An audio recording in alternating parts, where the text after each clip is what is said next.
Lilinguas.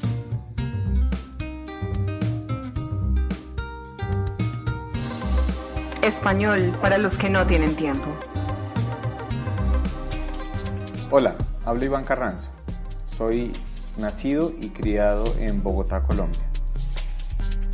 En esta oportunidad traigo para ustedes el podcast La historia de la radio y la radio en la historia. Este podcast es presentado por Diana Uribe, quien es una historiadora colombiana muy importante y muy agradable, muy interesante. En este podcast encontraremos los precursores de la radio, los inicios de la radio, quiénes son las personas que técnicamente hicieron posible que esto naciera. Aquí surge una pregunta y es, ¿por qué a pesar de tantos avances tecnológicos, tantos medios de comunicación nuevos, internet, tantas pantallas e hiperconectividad, todavía la radio sigue existiendo?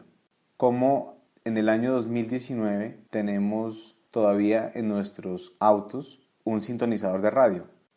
También es muy curioso cómo en muchos lugares del mundo existen grandes inversiones en pauta publicitaria a través de la radio. En los Estados Unidos, en España, en Latinoamérica, en Colombia. ¿Cómo es que hoy, con tanto Netflix y tanto Internet y maravillosas pantallas, la radio sigue entreteniéndonos y sigue siendo compañía para nuestro día a día? Bienvenidos. Bienvenidos en nuestro primer día de este podcast, dianauribe.fm. Este es el momento.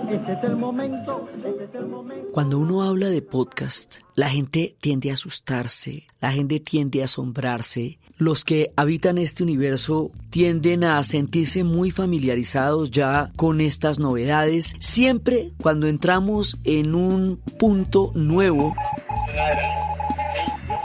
de un salto tecnológico de alguna naturaleza, hay entusiasmo, hay curiosidad, hay reticencias.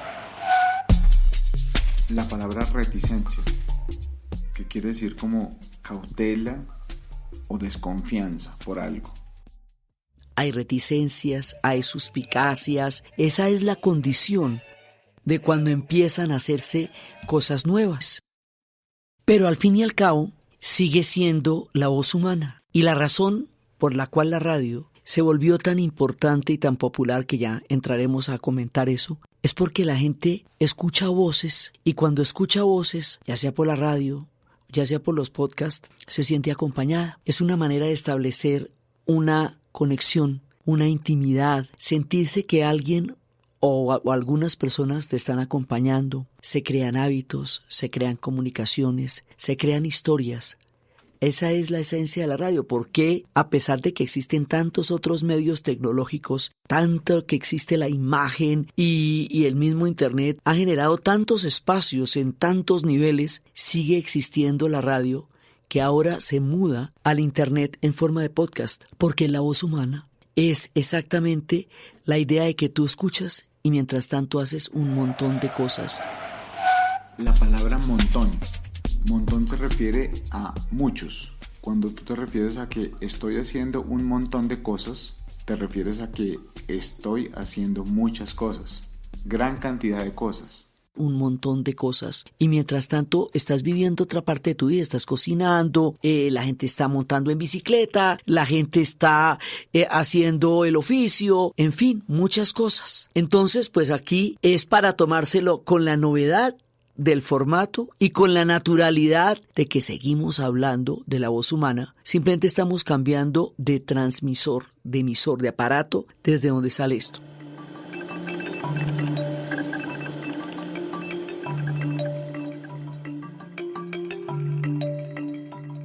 Entonces les vamos a explicar esto. ¿Por qué les digo de los cambios? Porque cuando apareció el fonógrafo, la gente pensó que se iban a acabar las orquestas. Porque ya para qué la gente iba a ver orquestas si las podía escuchar en un disco. Cuando apareció el Kindle, la gente pensó que iban a desaparecer los libros, que ya no se iban a volver a imprimir porque la gente los podía llevar por ahí en aparaticos. Así, cada vez que hay una novedad tecnológica, la gente piensa que el mundo como existía antes va a desaparecer y resulta que coexisten muchas maneras de comunicarse y de narrar que simplemente diversifican el espectro en el cual uno se puede encontrar con la voz humana, con la compañía, con las historias, que es de lo que se trata la radio.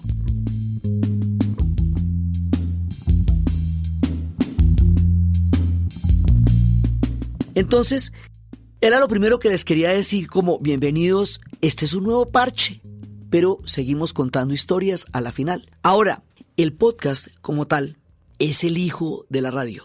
Y como es el hijo de la radio, porque es la radio en internet, vamos a contar la historia de la radio, porque la radio es la mamá. Sí, o sea, es de donde salió todo lo que está pasando ahorita, salió de la radio. Y la historia de la radio es muy interesante. Vamos a contarles varios momentos de la radio. Resulta que esto empieza desde hace 100 años y es una tecnología que todavía se mantiene vigente en muchas partes porque es tan buena a nivel de lo que ocurrió aquí que todavía se escucha en el planeta. Entonces vamos a entrar en esa historia. No solamente vamos a entrar en la historia de la radio, sino en la radio de la historia, porque la radio también va a tener un papel muy importante en la historia de la humanidad y en la historia del siglo XX y en momentos súper claves de la historia global. Ahí va a haber incidencias fundamentales de la radio. Pero primero tiene que existir. Primero no la vamos a inventar. ¿Para qué nos inventamos la radio? O sea, ¿cuál era el cuento? ¿Por qué era importante inventarse la radio? Porque resulta que ella viene a su vez de otro invento, que es el telégrafo. Pero el telégrafo se hacía con hilos. Y la telegrafía con hilos era bastante complicada. Acuérdense en las películas del oeste, cuando llegaban los golpecitos, que eran los mensajes del telégrafo. Entonces la idea era que existiera otra manera de transmitir mensajes de un lado al otro que no fuera a través de hilos. Entonces, echándole cabeza, se piensa por dónde más.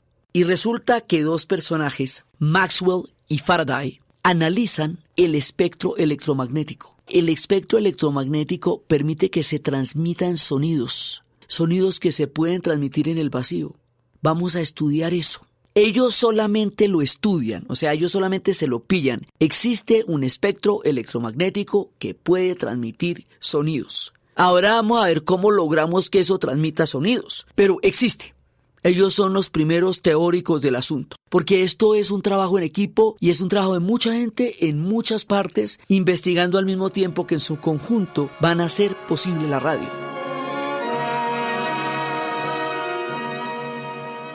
Está por un lado ellos, pero por el otro lado hay un personaje que logra entender las ondas a través de las cuales se puede transmitir dentro del espectro electromagnético. O sea, ya nos vamos acercando a ver cómo, ya sabemos que existe, ahora vamos a ver cómo lo metemos ahí. Y el que logra entender las ondas es un tipo alemán que se llama Hertz. Y como él se llama Hertz, las ondas que se pueden rastrear en ese espectro se van a llamar las ondas hertzianas. Por Hertz, este man murió pollo. Si no se hubiera inventado la radio, pero se inventó las ondas que permitían entender cómo funcionaba el sonido en ese espectro electromagnético. Y ahí ya no solamente sabemos que se puede, sino cómo se hace. Corría el año de 1887. Cuando sucedió esto. Estamos eringueando con este invento desde finales del siglo XIX. Entonces el hombre murió a los 36 años y nos dejó la idea de que las ondas electromagnéticas se pueden desplazar en el vacío. De aquí a saber cuál es el origen de la primera transmisión radial, hay varias personas que se atribuyen eso y a varios se les considera los pioneros. Por un lado, se habla de Nikola Tesla. Nikola Tesla es un hombre que nació en los Balcanes, en un punto que hoy queda en Croacia, pero antes quedaba en Serbia. El aeropuerto, ese es una cosa increíble, el aeropuerto de Belgrado se llama Nikola Tesla.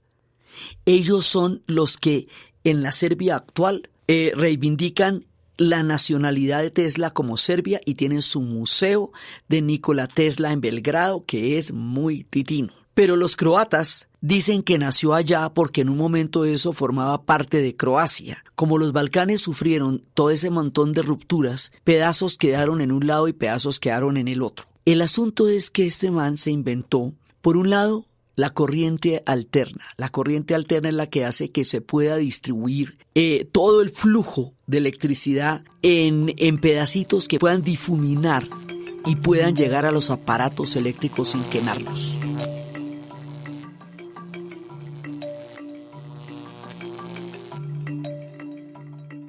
Entonces, él empezó por ahí, pero también estudió matemáticas, tenía una mente absolutamente prodigiosa, era un verdadero genio. Él estudió ingeniería en Praga y en Viena, y luego se fue para Nueva York cuando tenía 28 años, y él empezó a crear todo esto. Pero tiene otro personaje que está pisándole los talones. Atención también a la expresión pisar los talones.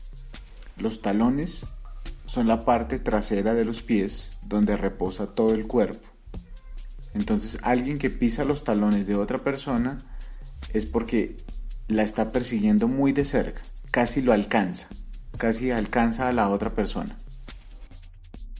Pero tiene otro personaje que está pisándole los talones, que es el que se terminaría llevando los créditos, que es Marconi. Marconi es un italiano. La diferencia entre Tesla y Marconi es que Tesla amaba esto por el amor a la ciencia, por el amor al conocimiento. Él no veía en la transmisión radial ninguna particularidad como modelo de negocios porque él no pensaba así. Marconi sí. Marconi era un empresario y era un hombre de negocios y era un tipo que tenía un gran don de gentes y una capacidad de relacionarse con todo el mundo. Entonces él es el que va a convertir esto en un modelo de negocios y por eso se considera que las patentes son de Marconi. Durante mucho tiempo se consideró así. Tesla vivía muy mortificado con el tema porque decía Marconi lo que hizo fue robarse un montón de patentes. Las patentes hoy los llamaríamos algo así como los derechos. Y decía, se lo robó Marconi y durante mucho tiempo él dijo eso, pero no lo pudo probar. Eso fue después de la muerte de Marconi y de la de Tesla.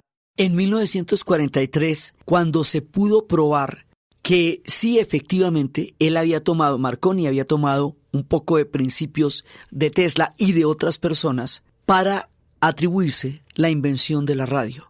Lo que no quiere decir que Marconi no se hubiera inventado nada tampoco, sino que el hombre era avión, o sea, era inventor y era avión. Entonces, Marconi es el que se va a ganar el premio de física, Marconi es el que va a tener todo el premio Nobel de física. Visítanos en www.lilinguas.com. Síguenos en LinkedIn. Llámanos o escríbenos a info@lilinguas.com.